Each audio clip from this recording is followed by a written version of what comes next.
No puedes ni siquiera permitirte un coche, así que cierra tu maldita boca, espetó mi padre durante la reunión familiar. Justo en ese momento, el helicóptero aterrizó en el césped. Sonreí. Mi transporte está aquí. Mi padre se quedó helado. Mamá se desmayó. Mi nombre es Serapina Hayes y tengo 27 años. Si me pidieras que describiera mi vida, no te daría un currículum. Te daría una canción, una balada de jazz lenta y melancólica con momentos de brillo repentino y notas que solo yo parezco entender. Vivo en Portland, Oregón, donde la lluvia cae casi todos los días y el aire huele a café y pino mojado. Mi mundo es pequeño, un apartamento de un dormitorio encima de una librería, una guitarra apoyada contra la pared y partituras esparcidas por la mesa de la cocina. Mi familia me llama soñadora. Lo dicen como un insulto.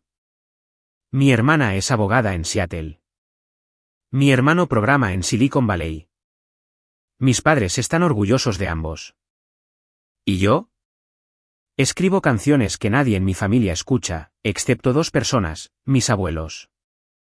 Ellos son los únicos que alguna vez creyeron. Crecí en el lado lluvioso de Portland, en una modesta casa de 2 pisos con pintura azul descascarada y un porche que crujía si pisabas la tabla equivocada. El patio trasero era una maraña de zarzas. Y en las tardes de verano, me sentaba bajo el viejo cedro escuchando la trompeta de mi abuelo flotando a través de la ventana abierta. El abuelo Silas no era famoso. Tocaba en bares de jazz llenos de humo en Chicago en los 70 antes de establecerse aquí con mi abuela Eleanor, una enfermera jubilada que todavía olía débilmente a jabón de lavanda. No eran personas ostentosas, pero tenían una magia tranquila. Las manos del abuelo eran ásperas por años de sostener la trompeta, y cada vez que tocaba, el aire se sentía más cálido, incluso en invierno. Tenía 8 años cuando escribí mi primera melodía. No fue gran cosa, solo un puñado de notas torpes que garabateé en el reverso de mi tarea de matemáticas. Pero el abuelo la trató como una obra maestra. Serapina, me dijo, la música no es solo algo que escuchas. Es algo que llevas. Si la mantienes cerca, te llevará a ti también. Mis padres nunca entendieron eso. Papá administraba una empresa de suministros de madera. Mamá enseñaba química en la escuela secundaria local. Para ellos, el éxito venía en hojas de cálculo y diplomas, no en canciones que nadie había pedido. Mi hermana mayor, Vivian, era su niña de oro, capitana del equipo de debate, estudiante con 10 constantes, destinada a la facultad de Derecho antes de que pudiera conducir. Mi hermano menor, Elías, era el prodigio en ciernes, programando su primera aplicación a los 12 años y consiguiendo pasantías de verano en Silicon Valley antes de la universidad. Y luego estaba yo, la creativa. La etiqueta sonaba amable, pero siempre iba seguida de un suspiro. Las conversaciones a la cena eran competiciones que nunca podía ganar. Vivian hablaba de juicios simulados y becas. Elías discutía algoritmos y proyectos de robótica. Los rostros de mis padres se iluminaban de orgullo, asintiendo ante cada logro. Luego se volvían hacia mí y yo les decía que estaba trabajando en una nueva canción inspirada en la lluvia deslizándose por la ventana de mi habitación. El silencio posterior era ensordecedor. A veces, papá decía, eso es lindo, Sera. ¿Pero qué hay de tus notas? Otras veces, mamá fruncía los labios como si estuviera conteniendo la pregunta que realmente quería hacer, ¿cuándo te pondrás seria? No es que no me quisieran. Simplemente no veían la música como un futuro, sino más bien como una fase de la que crecería. Pero el abuelo y la abuela me veían de manera diferente. Me dejaban quedarme los fines de semana y el abuelo sacaba sus viejos discos, Miles Davis, Chet Baker, Ella Fitzgerald. Nos sentábamos en la sala de estar, el tocadiscos crujiendo, y él me enseñaba a escuchar los espacios entre las notas. Mirando hacia atrás, me di cuenta de que esas noches eran mi verdadera educación. No en escalas o teoría, sino en permiso. Permiso para soñar en una familia que prefería las líneas rectas a la improvisación. Cuando cumplí 18 años, la presión en mi casa era un zumbido constante, como el ruido de las luces fluorescentes que no puedes apagar. Los folletos universitarios comenzaron a apilarse en el mostrador de la cocina, programas de ingeniería, escuelas de negocios, incluso un paquete de la Facultad de Derecho de la Universidad de Washington, que Vivian me había enviado por si acaso. Sonreía cortésmente, llevaba los folletos a mi habitación y los metía al fondo del cajón de mi escritorio. Lo que no les dije a nadie era que ya había tomado una decisión. La idea de sentarme en aulas, memorizando fórmulas que no me importaban, se sentía como meter mi corazón en una caja y sellarla. La música no era solo lo que amaba. Era lo único que tenía sentido para mí. Había estado escribiendo canciones hasta altas horas de la noche. Mis dedos adoloridos, mis cuadernos llenándose de versos y progresiones de acordes. Algunas mañanas me despertaba con nuevas melodías aún resonando en mi cabeza, como si me hubieran estado esperando en mis sueños. El momento llegó un domingo por la mañana durante el desayuno. Mamá había hecho panqueques. El aire olía a café y mis padres estaban de humor inusualmente bueno. Vivian estaba de visita desde Seattle, hablando de un caso que su firma acababa de ganar. Elías estaba navegando en su computadora portátil, probablemente programando. Respiré hondo y lo dije. No voy a ir a la universidad. La habitación quedó en silencio. Papá bajó su taza. ¿Qué? Voy a concentrarme en mi música. Conseguiré un trabajo a tiempo parcial para pagar el alquiler, pero no voy a solicitar ninguna escuela. Mi voz tembló, pero me obligué a mirarlos a los ojos. Mamá parpadeó 2 veces como si estuviera asegurándose de haber escuchado bien. Será pena, sé seria. No puedes ganarte la vida tocando canciones en tu habitación. Necesitas un título. No quiero un título. Quiero una carrera en música. Vivian se echó hacia atrás en su silla, cruzándose de brazos. Elías no dijo nada. Siguió escribiendo, pero podía sentir que estaba escuchando. La voz de papá se elevó. Si te saltas la universidad, estás cometiendo el peor error de tu vida. Y si crees que puedes vivir aquí mientras lo descubres, piénsalo de nuevo. Esto no es un paseo gratis. Eso fue todo. La línea en la arena. 2 semanas después, me fui. Empaqué mi guitarra, una bolsa de lona con ropa y los $380 que había ahorrado de cuidar niños y un trabajo de verano en el mercado de agricultores. Alquilé un pequeño estudio encima de una librería en el centro. Las tablas del suelo crujían, el calentador traqueteaba, y la única vista era una pared de ladrillos, pero era mío. Durante el día, trabajaba de camarera en un café. Por la noche, escribía música hasta que me dolían los dedos. Sin aplausos, sin contratos discográficos, solo yo y las canciones. Y por primera vez, incluso con toda la incertidumbre, me sentí libre. Los primeros 2 años por mi cuenta fueron un borrón de agotamiento y fideos instantáneos. Mi apartamento olía permanentemente a café quemado del café de abajo. El alquiler se llevaba casi todo lo que ganaba, y el resto iba a cuerdas de guitarra, equipo de grabación barato y la bolsa ocasional de comestibles que no fuera pasta o mantequilla de maní. La mayoría de las noches, después de los turnos de cierre, subía las estrechas escaleras hasta mi estudio, me quitaba los zapatos y me sentaba con las piernas cruzadas en el suelo con mi guitarra.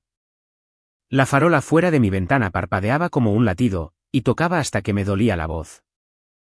A veces grababa demos en mi vieja computadora portátil, pero la mayoría de esos archivos nunca salieron a la luz. Me decía a mí misma, la siguiente será mejor. Mis padres llamaban a menudo, o más bien, mi madre lo hacía. Las conversaciones eran siempre las mismas. ¿Estás comiendo? ¿Todavía estás con lo de la música? Sí, mamá. ¿Podrías volver a casa, tomar algunas clases? No, mamá. Las llamadas de papá eran más cortas. ¿Ya encontraste un trabajo de verdad? Incluso Elías, que rara vez daba opiniones, me envió un mensaje de texto una vez: eres lo suficientemente inteligente como para hacer otra cosa, lo sabes. Las únicas voces que no intentaban desviarme del rumbo eran las de mis abuelos. El abuelo llamaba desde su teléfono fijo, su voz crepitando con estática. Estás en el camino correcto, Sera. Los caminos como este nunca están pavimentados. La abuela me enviaba paquetes de cuidado, granos de café, galletas de avena, a veces $20 metidos entre las páginas de una novela. Luego, una fría noche de enero, todo cambió. Regresaba a casa del trabajo, mi aliento visible en el aire helado, cuando mi teléfono vibró. Era la abuela. Su voz temblaba. Sera, es tu abuelo. Tuvo un ataque al corazón. Lo están llevando a St. Mary's. Ni siquiera cerré la puerta de mi apartamento. Corrí a la parada del autobús, el corazón golpeando tan fuerte que ahogaba todo lo demás. Cuando llegué al hospital, la abuela estaba sentada sola en la sala de espera. Sus ojos. El médico fue breve. Implacable. No lo logró. El funeral fue pequeño, celebrado en una iglesia con bancos chirriantes y ventanas de vidrieras. Toqué un himno sencillo con mi guitarra, pero mis manos temblaban tanto que casi dejó caer la púa. Esa noche, volví a mi apartamento y saqué mi cuaderno. Comencé a escribir sin pensar, vertiendo cada recuerdo del abuelo en la melodía, el sonido de su trompeta en noches lluviosas, el olor a su loción para después de afeitar, la calidez de su risa. Lo llamé Trompeta en la lluvia. Publiqué una grabación tosca en línea, sin esperar nada. Una semana después, mi bandeja de entrada explotó. Músicos querían colaborar. Una cantante indie de Seattle me pidió que la grabara. Y cuando la canción salió en su álbum, sucedió algo salvaje. La gente escuchó, mucha gente. Por primera vez, extraños cantaban mis letras de vuelta. Trompeta en la lluvia no solo abrió una puerta, sino que voló las bisagras. La versión de la cantante indie comenzó a aparecer en listas de reproducción que ni siquiera sabía que existían. Yo estaría limpiando mesas en el café cuando el teléfono de un cliente sonaba y mi canción se filtraba de fondo. La primera vez que sucedió, me congelé, el plato en mi mano flotando en el aire. En un mes, un pequeño sello discográfico se puso en contacto preguntando si escribiría para uno de sus nuevos artistas. El pago era más de lo que ganaba en 2 meses en el café. Dije que sí y pasé 3 noches sin dormir para entregar la pista. Cuando se lanzó, acumuló silenciosamente cientos de miles de reproducciones. El trabajo se multiplicó. Bandas de Austin, dúos folk de Denver, cantantes pop de Los Ángeles, mi bandeja de entrada se convirtió en un mosaico de acentos y zonas horarias. No querían a Serapina Ayes.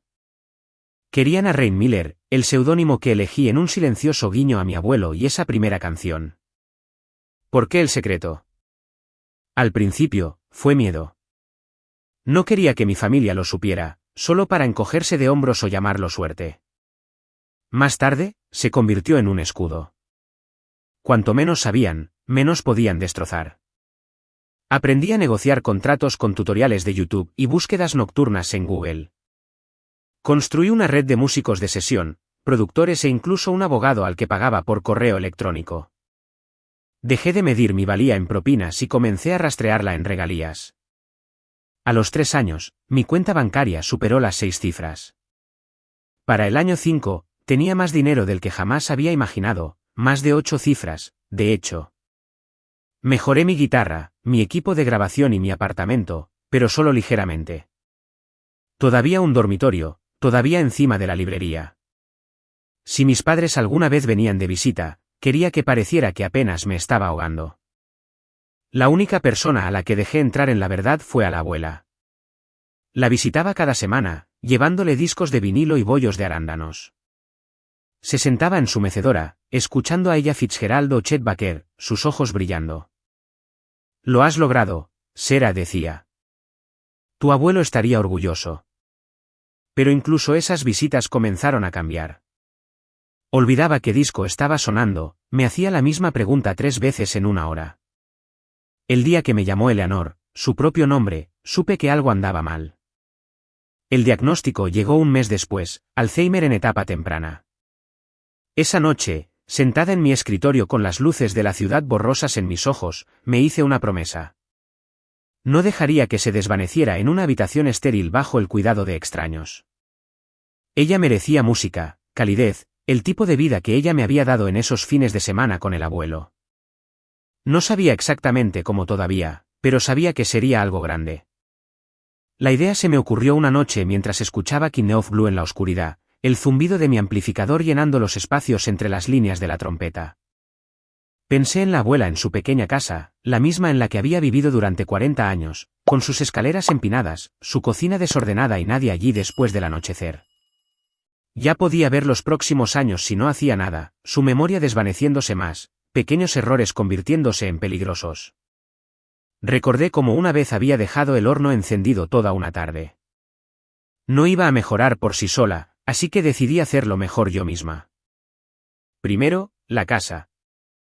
Llamé a Clare, mi asistente, confidente y trabajadora milagrosa a tiempo parcial, y le dije que comenzara a buscar una propiedad fuera de la ciudad. Quería espacio, luz, jardines, un lugar tranquilo, con una vista que pudiera cambiar con las estaciones. Tenía que sentirse como un hogar tan pronto como entraras, pero también tenía que ser seguro, sin escaleras, sin barandillas, puertas anchas para fácil acceso, un baño que no fuera un peligro. Después de 3 semanas de visitar cascarones sobrevalorados y mansiones sin vida, la encontramos. Una finca desgastada de 3 pisos en West Lynn, construida en la década de 1920. El techo era de tejas rojo oscuro, las paredes de estuco cremoso, el jardín lleno de rosas enredadas y arces imponentes. Necesitaba amor, pero podía ver el resultado final en mi mente, la sala de música con un piano de cola, el salón forrado con los discos del abuelo, el patio donde la abuela podría tomar té en las mañanas soleadas. La compré sin hipotecas. La renovación fue mi obsesión. Contraté a un arquitecto que había trabajado en casas históricas, diseñadores de interiores que entendían tanto la elegancia como la practicidad. Construimos un ascensor para que la abuela no tuviera que subir escaleras.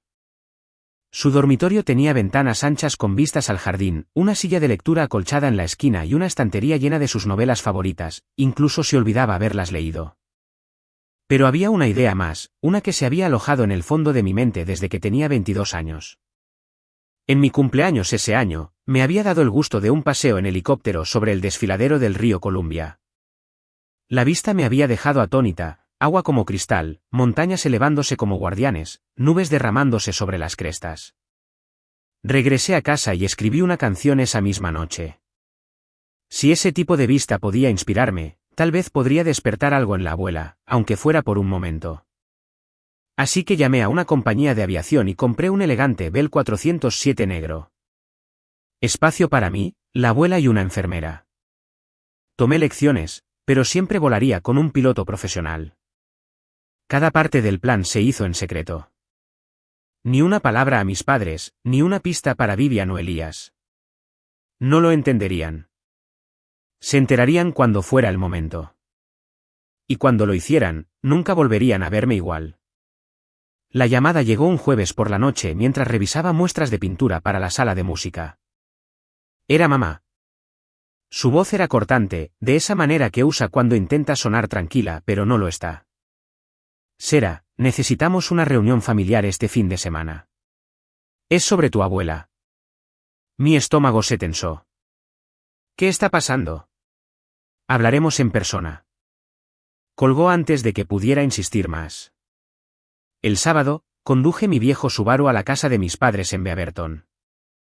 El otoño había llegado, el tipo de aire húmedo y penetrante que huele a cedro y hojas mojadas. Entré y encontré la escena habitual, papá en su sillón reclinable con el periódico. Vivian con un blazer a medida como si acabara de salir de los tribunales. Elías pegado a su teléfono. La abuela sentada tranquilamente en la esquina, con las manos cruzadas en el regazo, mirando la alfombra. Comenzamos con charlas triviales, o más bien, ellos hablaban y yo escuchaba. Luego mamá carraspeó. Es sobre la abuela, sus recuerdos se están desvaneciendo más rápido. La semana pasada, dejó la estufa encendida toda la noche. No podemos arriesgarnos a que viva sola nunca más. Asentí lentamente. Estoy de acuerdo. No debería estar sola. Por eso me interrumpió papá. Encontramos una residencia de ancianos en Hillsborough. Limpia, moderna, asequible. Dividiremos el costo. Vivian asintió sin dudar. Es la mejor opción. No tengo tiempo para estar yendo y viniendo desde Seattle. Elías se encogió de hombros. Lo mismo para mí. Estoy en San José, no es práctico que ayude. Siguieron hablando como si la abuela no estuviera en la habitación. Ella solo seguía mirando la alfombra, sus nudillos blancos. Respiré hondo. Ella no quiere una residencia de ancianos. Quiere quedarse con la familia. Yo puedo cuidarla. Papá soltó una risa corta y sin humor. Tú, Sarah, apenas puedes cuidarte a ti misma. ¿Con qué pagarías su cuidado? Con las propinas del café. Vivian sonrió con suficiencia. Esto es serio.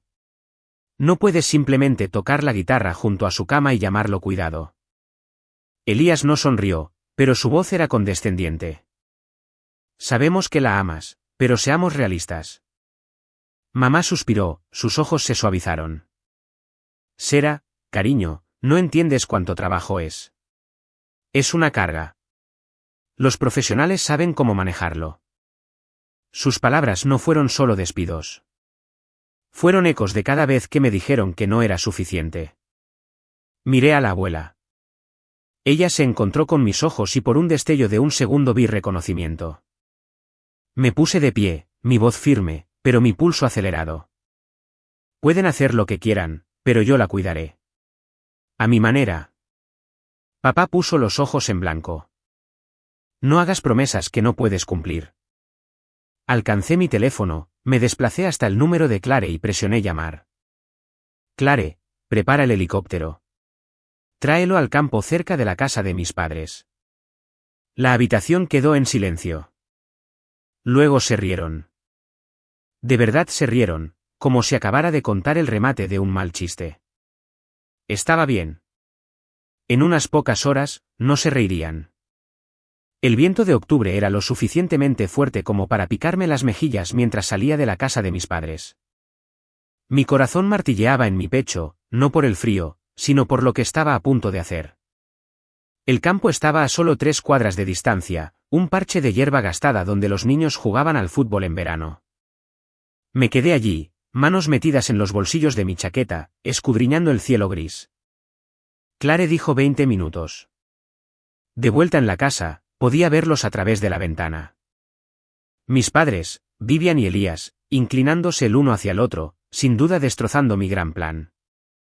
Dejadlos. En menos de una hora, verían exactamente en quién me había convertido.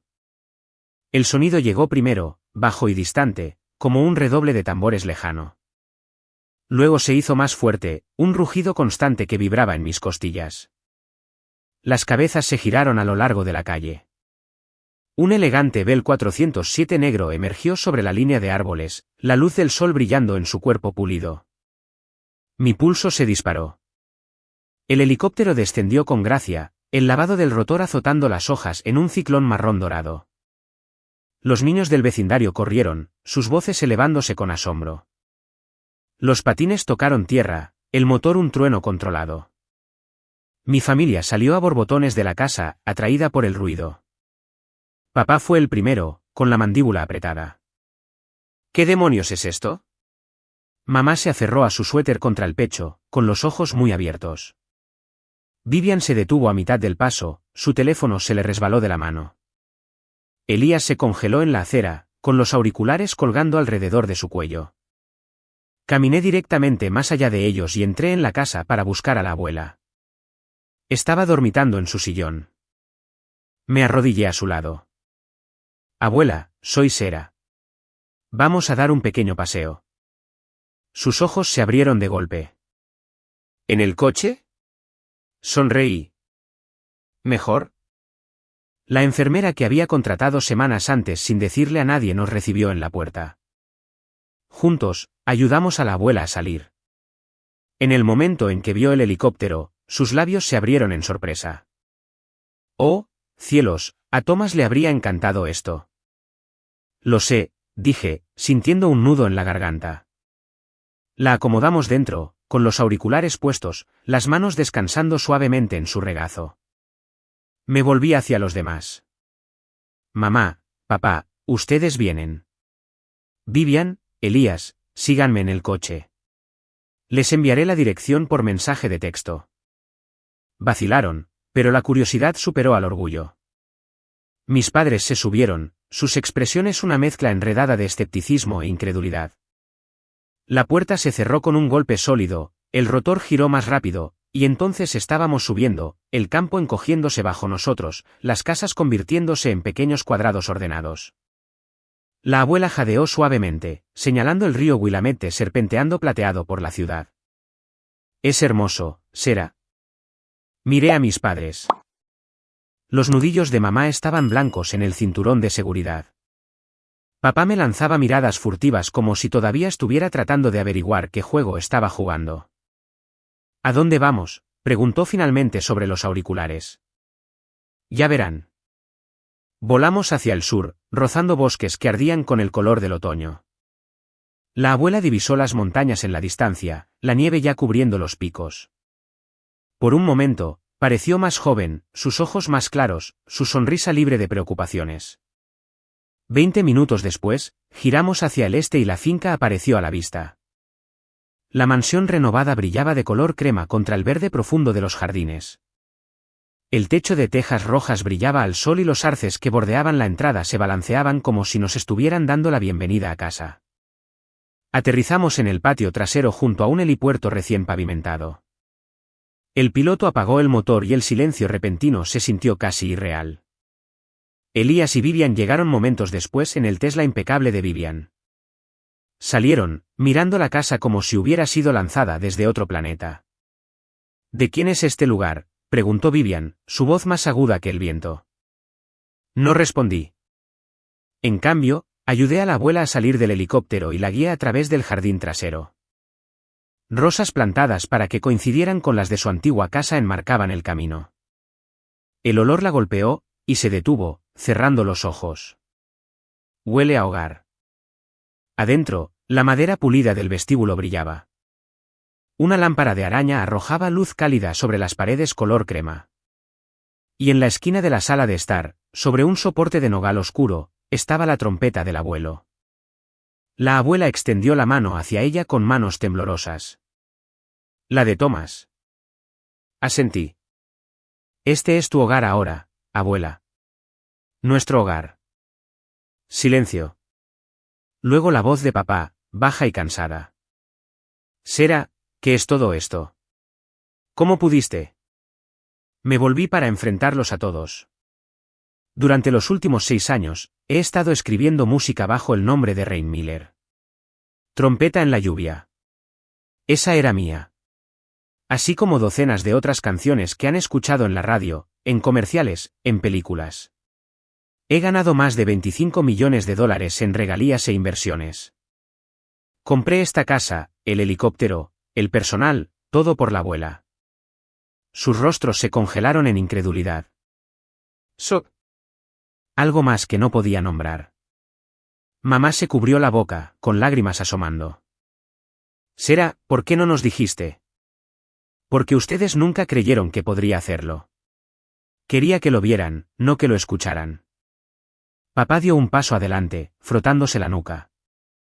Yo estaba equivocado sobre todo. Vivian, por una vez, no tuvo réplica. «Tú escribiste Trompeta en la lluvia», susurró. «Sarah, es hermoso». Los ojos de Elías estaban húmedos. «Yo también he estado escribiendo canciones. Simplemente nunca se lo dije a nadie». Puse una mano en su hombro. «Entonces tal vez es hora de que lo hagas». La voz de la abuela rompió el momento. «Sarah, me recuerdas mucho a tu abuelo». Y así, supe que cada pelea, cada noche sin dormir había valido la pena. Los días después de la revelación se sintieron como entrar en un nuevo ritmo, uno que había estado escribiendo en mi cabeza durante años sin darme cuenta. La abuela se instaló en su nuevo hogar como si siempre hubiera pertenecido allí. Las mañanas eran lentas y dulces. En el patio, la luz del sol acumulándose sobre su edredón, el leve sonido de jazz flotando desde la sala de música. A veces recordaba cada nota de sus canciones favoritas. Otras veces olvidaba dónde estaba, pero en el momento en que comenzaba a tocar Trompeta en la lluvia, sus ojos se iluminaban y tarareaba suavemente. Mis padres me visitaban más a menudo ahora. Al principio, venían por culpa, trayendo flores y pasteles como ofrendas de paz. Pero con el tiempo, las visitas dejaron de sentirse como penitencias y comenzaron a sentirse como familia de nuevo. Papá se sentaba en el salón, hojeando la vieja colección de vinilos del abuelo, haciendo preguntas sobre mi proceso de composición. Mamá comenzó a ayudarme en la cocina, cortando verduras mientras yo trabajaba en melodías en el mostrador. Vivian, todavía la abogada, todavía precisa, me sorprendió más. Comenzó a pedirme consejos sobre cómo equilibrar el trabajo con la vida, y una vez incluso admitió que había estado celosa de que yo tuviera el coraje de perseguir mi sueño cuando ella no lo había hecho. Elías trajo su guitarra en su segunda visita, tocándome tímidamente algunos riffs originales. No se lo dije, pero reconocí la chispa en sus ojos. Es hora de que tú también lo hagas. Los paseos en helicóptero se convirtieron en una tradición. Cada domingo, si el clima era favorable, llevábamos a la abuela sobre el río Willamette, los bosques, las montañas. A veces hablaba, otras veces simplemente miraba por la ventana, una pequeña sonrisa en sus labios. Me gusta pensar que estaba guardando esos momentos en algún lugar más profundo que la memoria, en algún lugar al que la enfermedad no podía llegar. Una noche, después de que todos se habían ido a casa, me senté con la abuela en la sala de música. El sol se había puesto y la luz de la lámpara de araña se derramaba sobre el suelo pulido. Ella extendió la mano para tomar la mía. Sera, dijo suavemente. No solo me diste una casa. Me devolviste la vida. Sus palabras permanecieron conmigo mucho después de que ella se fuera a dormir. Me di cuenta entonces de que la casa, el helicóptero, los millones de dólares, nada de eso era el verdadero regalo. El verdadero regalo era la creencia que había llevado desde los días bajo ese cedro con el abuelo, que la música importa, que los sueños merecen la lucha, y que las personas que realmente te aman cederán, aunque lleve tiempo. Mi historia ya no se trataba de demostrar que mi familia estaba equivocada. Se trataba de asegurar que los últimos años de la abuela estuvieran llenos de belleza, sonido y luz, de la misma manera que ella y el abuelo habían llenado mi infancia. Mientras cerraba la puerta de su habitación esa noche, miré la trompeta brillando en la esquina, y supe sin duda que la canción aún no había terminado.